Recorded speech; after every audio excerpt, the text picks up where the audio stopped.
Right guys, Red Raw back again, just with another little video for you.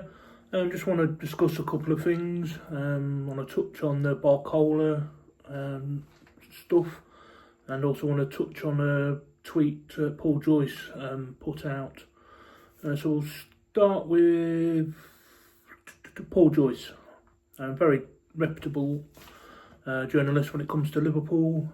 Him, David Ornstein, really the only two I listen to regarding Liverpool.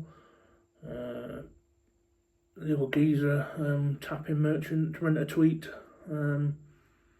What's his face? What's his name? Oh my god, my brain is just frozen. Romano, sorry. Fabrizio Romano. Yeah, anyway, Paul Joyce has put a tweet out. It says, Liverpool will look to strengthen in attacking areas. Plural. Interesting. With £46 million deal for Darwin Núñez's exit now agreed with Al Hilal. So I want to focus on the areas part of the tweet. Or whatever post is it? I don't know what they are now. It's always going to be Twitter and it's always going to be a tweet, isn't it, for me? But yeah. So does it coincide with the Barcola story? Yes. I just don't think Bradley Barcola is a goer at all, in my opinion. Just my opinion, for what it's worth. I don't know anything. I haven't got no sources apart from ketchup, HP and a bit of mayonnaise. That's about it. It's just my gut feeling. I think possibly, I know he's just switched agents from George Mendes to somebody else who's highly influential with German teams, I believe. So look out for anything to do with any Bayern Munich and stuff like that. But I just don't see it for Liverpool personally. Is the interest there for the player? Yeah, possibly. But I don't see it as a long-standing interest, in my opinion, anyway, yeah. But there seems to be a bit of a misconception that the player might be looking to move or whatever because he didn't play a lot last season. Just give you his stats for last season. So in League One, he made 34 appearances, scored 14 goals and got 11 assists. In the Champions League, 17 appearances, 3 goals, 4 assists.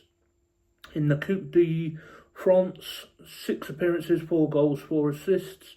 Club World Cup, 6 appearances, no goals, 2 assists. And in the,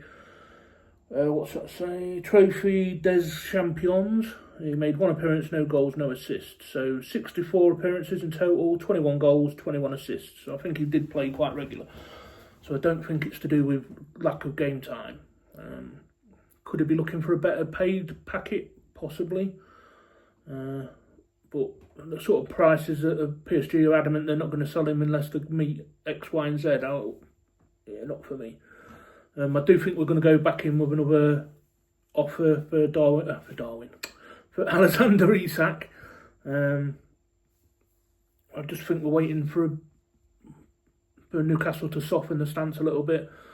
I don't think they want to be agitating them as much as they want to keep it down to a minimum, really. I don't think they really want to get done for tapping up or get accused of tapping up. It happens, every club does it, but I just think we're a bit cautious. If we get a bit of encouragement, I think the second bid will go in. He will be the primary target. But I'm just interested with the areas. So I'm looking at other players.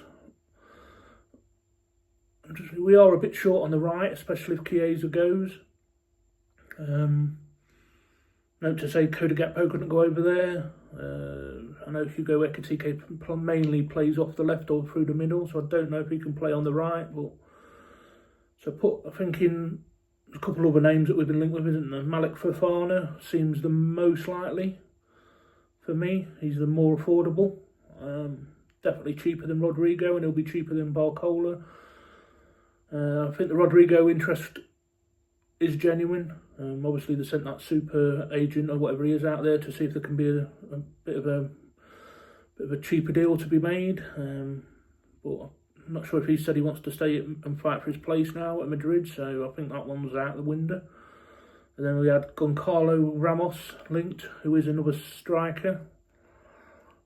Again, I just think he's linked and mentioned maybe to try and put a bit of pressure on Newcastle for Isak, saying, look, we ain't going to be messed about, we'll move on to other targets, basically. But yeah, it's just my 2 pence worth. The areas part of the tweet really interested me, which suggested to me multiple, or at least 2 players. So do let me know, guys. Hopefully it'll be Isak and another. So let me know who your thoughts it'll be. I'm edging towards Malik Fofana. Just my own personal opinion. And like I say, I do not know anything. I've not been told anything, and I've certainly got no contacts. So yeah. Let me know, guys. Leave me your guys' thoughts and opinions. You know, your comments give me the motivation to carry on making videos. And I love interacting with you guys. It makes everything all worthwhile to know that your videos are appreciated and liked, basically. So yeah, do leave me a comment. Also, if you haven't done so already, would you please consider subscribing? I've had a nice little influx again. I think I've made 750, unless it's going to fluctuate up and down by a couple. But 750 is amazing. I never thought I'd get 7. So 750, well on the road to 1,000, and hopefully by the end of the year we'll get there. But yeah, fingers crossed on that one. And also, if you do enjoy my content and would possibly like to support me and the channel further, but only if you're in a position to do so, there's always a couple of links in the video description and on my channel page as always. And finally, I have already made videos on Barcola, Rodrigo, Fofana, Isak and Goncalo Ramos, and I will leave the links in the video description to all those videos if you haven't seen them already, for you to have a look at in your own time. Alright guys, hopefully I'll catch you again on the next one, but for now, Red Raw and out.